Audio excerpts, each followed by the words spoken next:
The greater Omniverse is really confusing for both newbie comic readers and even comic veteran debaters.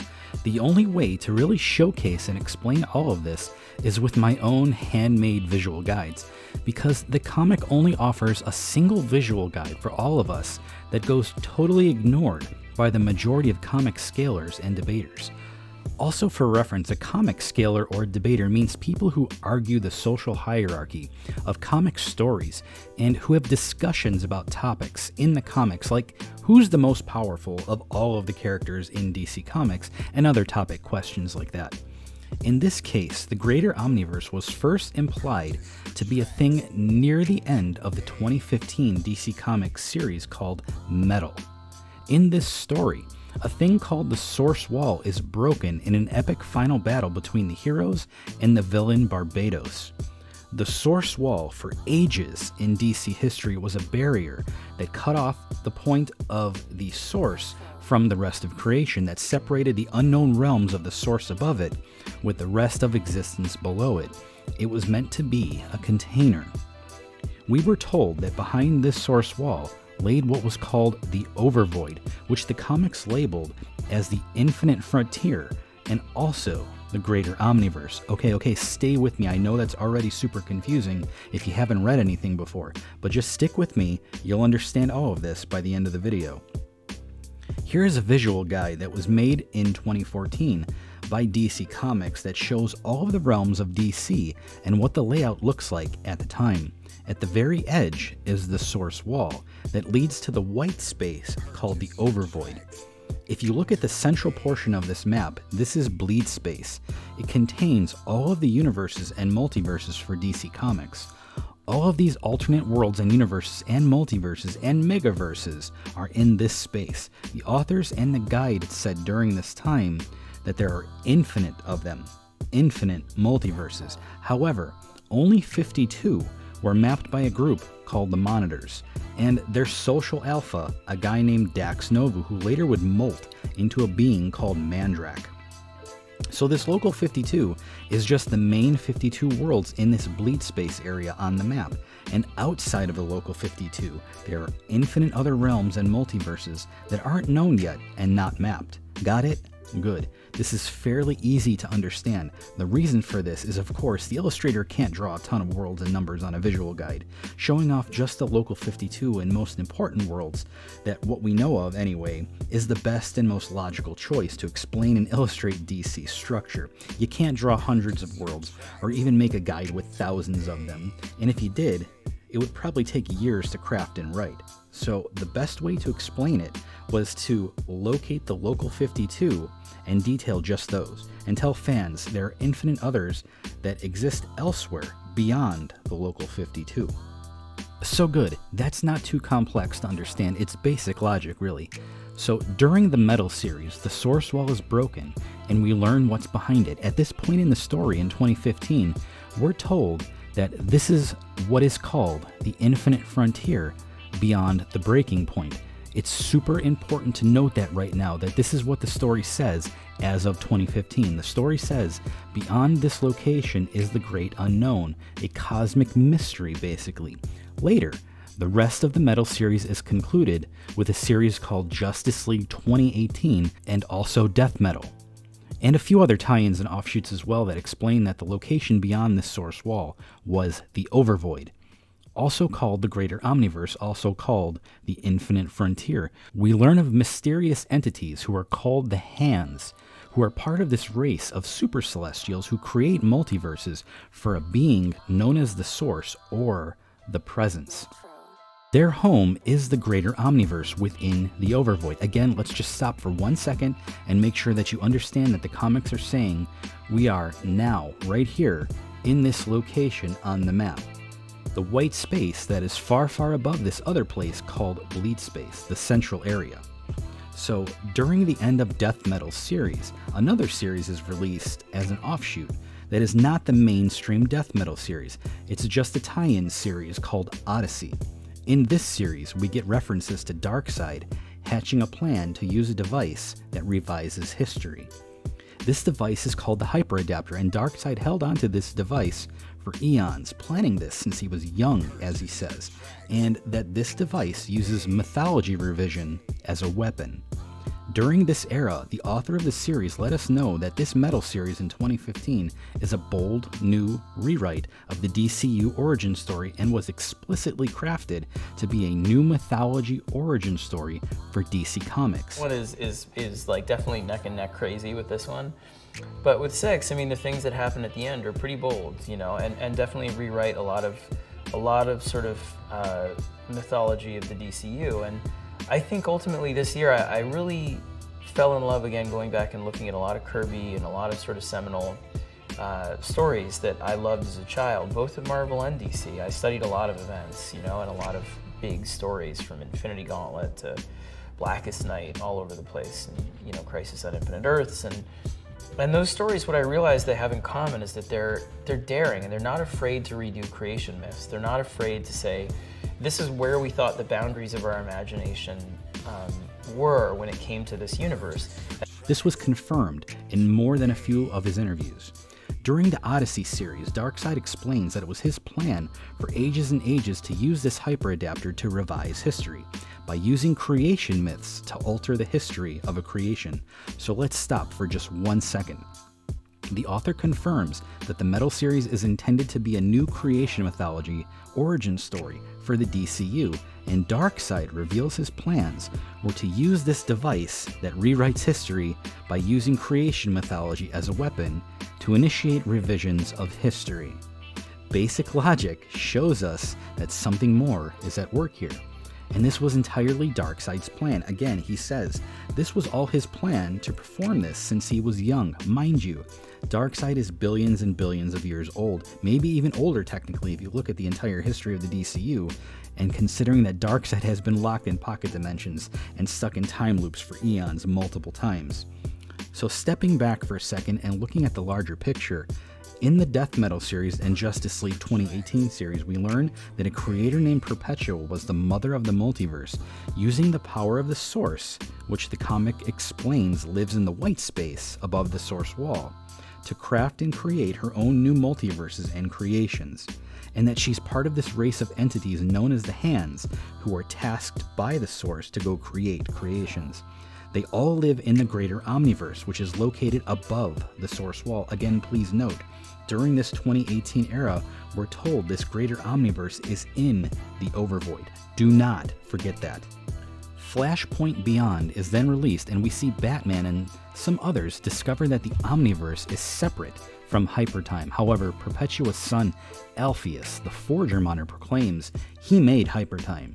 However, we then learn that Hypertime is used to escape crisis events like Dark Crisis that will come soon, and that it's entirely detached from the Omniverse. So there's a problem here that fans were supposed to click their light bulbs on with. The Justice League 2018 story said that Hypertime is a construct within the Perpetua multiverse, below the Source wall. However, the Omniverse exists above the Source wall, and that Batman and some others said that Hypertime is actually exterior and not connected to the Omniverse at all. So Hypertime, the Forger created one for his multiverse, is located under the Source wall, but the Hypertime Batman discovers is not just above the Source wall location, but entirely detached from the entire Omniverse. Clearly, these two Hypertimes are different. After the events of Death Metal, these giant beings called Hands come and reset the multiverse and fix all the problems. Afterwards, the heroes make mention that someone is missing from the equation. Darkseid is the only one not accounted for, but where is he? We don't know until Incarnate Zero is released sometime later. Darkseid has been flying around the greater Omniverse in the Overvoid, and he suddenly has acquired all of his power back.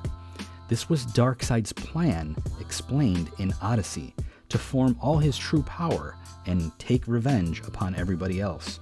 Recall that the Hands lived in the greater Omniverse, and they were really upset with the events going on in this point that they had to revise and fix the entire multiverse for being so bad and broken. However, we learn that Darkseid was prancing around their backyard of these Hands while they were resetting the multiverse, but for unknown reasons, Darkseid has his power back after the reset. By all intents and purposes, Darkseid should be even less powerful, not more powerful after the Hands reset things. Why did Darkseid get access to the greater Omniverse where the Hands lived? And why is he allowed to go kill anyone and anything he wants and accumulate all of his true form power back? Wouldn't the Hands be really pissed off that Darkseid was in their backyard and living room, breaking everything? So the Hands reset the multiverse. Darkseid is unaccounted for, and Darkseid had previously said that he used the Hyper Adapter to create a new history by using mythology and the power of belief to revise history in his own preferred manner. Right after the Hands come and fix everything, Darkseid is gone, and then a short time later, he has all of his power back. His plan was successful. During this point, we get a glimpse at two new important locations within the greater Omniverse, called Earth Omega and Elseworld. On Earth Omega, in the greater Omniverse, this is where Darkseid pops back in and murders the Quintessence, and claims his true form power is back. Also during this time, the comics make reference to the greater Omniverse's two poles. This is Earth Omega and Elseworlds, both locations that are polar opposite of each other. The comics then show us a small illustration of this, and you can see clearly that the context of the greater Omniverse is not in the Overvoid at all, but it's inside of bleed space, in the central portion of a structure called the Orrery of Worlds. The Orrery, in context, contains existence, everything else that exists. At this time, roughly 2021, we get a guidebook called DC the Book, which explains that Perpetua's multiverse, the Local 52, is connected to and separated from the greater Omniverse by bleed space. This guidebook accidentally spoiled the story a few years too early, as we didn't get to see this in the comics for a while after this guide was released. Remember when I said at least try to recall that the comics at first showed us and said that the greater Omniverse was above the source wall and exterior bleed space? Well, the guide says differently and reveals the truth. The greater Omniverse is inside of bleed space, and we get a visual reference to it just once really fast in the comic, and it's something anyone else can miss. Hell, I even missed it for over 2 years.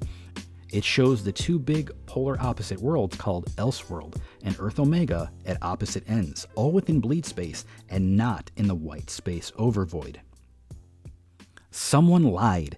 Someone clearly revised the mythology. Someone locked the Local 52 off from the rest of bleed space and created a barrier around it, a fake source wall. And beyond that fake source wall was more bleed space. We know this because the guide and the comics touched on this secret. The central area is the Omniverse, previously in past eras of DC. Here's a short clip of Grant Morrison explaining that the other numbered worlds on the original map were all the other universes and multiverses. And remember, they also said there were infinite numbers of them, but only 52 were mapped. Got a train junction with these lines, each of which represented different universes, meaning different comic books that contradicted one another. So the Omniverse is the Local 52. The greater Omniverse is the rest of that central area that is not yet mapped. This is why Batman explains the greater Omniverse is not tied to Hypertime. That's because of this. As Grant explains, Hypertime is the top side of bleed space and contains the entire Omniverse. The comics first said the greater Omniverse was out here in the Overvoid. However, we learn more secrets from Lex and Vandal Savage that the Omniverse was a lie. We also learn that it was Darkseid's plan to use this adapter technology to revise the historical account of the DCU by using creation mythology altered to his liking. We learn that the point of the entire Metal series was to forge a new creation mythology for the DCU according to the author, who in these interviews was reluctant to explain why the classic historical account of Lucifer creating the multiverse was so vividly different from Perpetua creating it all instead. The author simply didn't want to reveal the secrets and stated it was something he wanted to keep a mystery right now during this interview. So at this point, we have learned that Darkseid has a special weapon that revises creation to his own liking and changes history, using the power of mythology to accomplish a total revision of history. and that this was the author's original intention for the series itself, to be a fully new rewrite and creation mythology for the DCU. We also learned that the Greater Omniverse is a location above the source wall and above the Local 52. We also learned that this location is not in the Overvoid, but it's located within Bleed Space and detached entirely from the real Hypertime. We then get a reference to Darkseid, believing that the future Dark Crisis that is coming soon can be avoided if you just enter the vault of Hypertime, confirming what Batman showed and said, that Hypertime, the prime version of it, is entirely above and detached from the rest of the Omniverse. This is shown 3 times, by the way, and affirmed 3 times in the comics. So at this point, a new series is released called Dark Crisis. It's a story about what Swamp Thing and others saw in an old Alan Moore series called American Gothic, where this thing called the Great Darkness invades and attacks creation. Darkseid learns that he is a pawn of this great darkness, and that the origins of the multiverse are nothing like anyone thought it was. At the end of the series, it's denoted that the great darkness wasn't real, and that Vandal Savage tricked everyone into thinking it was the real darkness when it wasn't. He did this by obtaining a gold lantern ring and projecting a fraudulent construct out of it in the form of the Great Darkness. As convoluted as the Metal series was to the end of Dark Crisis, things are vividly clear here at the end of it all. Another tie-in issue named Flash Big Bang is released, where Flash finally has some time to go investigate this greater omniverse. He finds in it other worlds that he's been to already in the past. He says he's rediscovering old worlds and sees tons and tons of new ones that were never mapped before. He also calls the greater omniverse as the full, unlocked multiverse. Again, referencing back to the issue prior that showed the greater omniverse is within Bleed Space. This now goes back to how Morrison set all of this up originally, where the Omniverse was the central area on this map, but someone walled it off the Local 52 and made a false claim that above it lays the Overvoid, when the real Overvoid was way, way, way above that. Flash goes out there to the greater Omniverse and finds the real Anti-Monitor, who by rights should not be there, and has been there for eons, rampaging and taking over other worlds. This area is completely above the Perpetua source wall that went over the Local 52. This is supposed to be in the Overvoid. You see, Darkseid used the adapter to revise everyone, and we know that the Sphere of Gods is entirely based on the system of belief, as are the Hands and the Chronicler. When Metron spoke to the Chronicler back in the 2020 series called Rise of the New God, the real Anti-Monitor was flying around in Bleed Space. This was not Perpetua's son, the Anti-Monitor, who existed below the source wall. This Anti-Monitor was the old one, and he was shocked to see the Flash is still alive. But why? Well, back in Crisis on Infinite Earths in the 1980s, the last time the real Anti-Monitor saw this Flash, the Flash had just died, and the Anti-Monitor had just killed him. So this Anti-Monitor is kind of shocked to see that the Flash is still alive and well, wiggling and just fine. The Anti-Monitor has been pillaging worlds above the fake source wall for an unknown period of time without anybody in the Sphere of Gods to stop him. But why though? Because there was no Sphere of Gods up there anymore. Darkseid used the Hyper Adapter and revised creation mythologies to be localized in the Local 52 container. All of the abstracts were sifted away from the actual Sphere of Gods and placed within a bubbleverse where creation mythology was altered. This is why the real Anti-Monitor was above and beyond that entire Local 52, out in Bleed Space among infinite other worlds, having the time of his life with nobody to stop him until the Flash gets out there and finds him there and banishes him back to his original home realm, the Antimatterverse. So you see, the greater Omniverse was a lie because 1. The guidebook says so. 2. The comics illustrate the location of the greater Omniverse wasn't the Overvoid, but in Bleed Space. 3. Flash confirms the location of the greater Omniverse contains Elseworld and Earth Omega, and it's where the real Anti-Monitor had been rampaging around for unknown amount of time. 4. Lex confirms the greater Omniverse is a lie. 5. Batman confirms the real Omniverse is detached entirely from Hypertime. 6. Darkseid says Hypertime can be used to avoid all the ongoing Crisis events, including all of Dark Crisis. That's because the prime version of Hypertime exists above the Local 52 fake source wall and inside a Bleed space. Everything fits 100%. The source wall wasn't real in this series. Perpetua and her hands race were all fabricated stories by Darkseid's hyperadapter used as a battery to help Darkseid obtain his true form again. Remember, when he gets his true form back, he's parading around the greater Omniverse on Earth Omega when he got it. This is the home of the Hands, the Source, Judges, and the Chronicler, who were all pissed off that the multiverse was so broken that they had to come and fix it. But they seemingly let Darkseid do whatever he wanted, the only one not accounted for after everything was reset. You see the connections here, right? I hope so, because it's clear as a bell. The Local 52 was walled off by the adapter, and things were revised to Darkseid's liking, which is why Perpetua shaking the entire sphere of gods and not the ghost sector was possible. This is why Perpetua was stated at nearly all of her full power back to be capped and limited to one universe of power of destruction at a time, and also confirmed by the author in an interview to be limited to this too. What happened and why she's not capable of just kind of blowing everything up and remaking it in one swoop. Powerful than these things that we've seen that can destroy entire multiverses, like with the snap of their fingers. So why is she picking off universes one by one? Surely she isn't doing it because like she has to, right? No, well, right now she's not. What happened in Death Metal, the idea is that, and in Justice League, she hasn't reached her full power yet in Justice League. The reason is that she cannot be too powerful to upset Darkseid's plan and break out. He had to control everyone in it and limited everyone inside, taking the sphere of God's entities and making them scared of a being who has just one universe worth of power. And she can terrify and shake the entire sphere of gods and more. Yet, in some other eras, the parliaments alone and some single angels can destroy the presence and cap at infinite multiversal power. It's not bad writing, it's great writing. Darkseid tricked everyone. The greater Omniverse was the rest of Bleed space, with the real monitor sphere and the real source wall far above it. The home of Perpetua and the Hands was simply just Bleed space and not the Overvoid. Thank you so much for watching.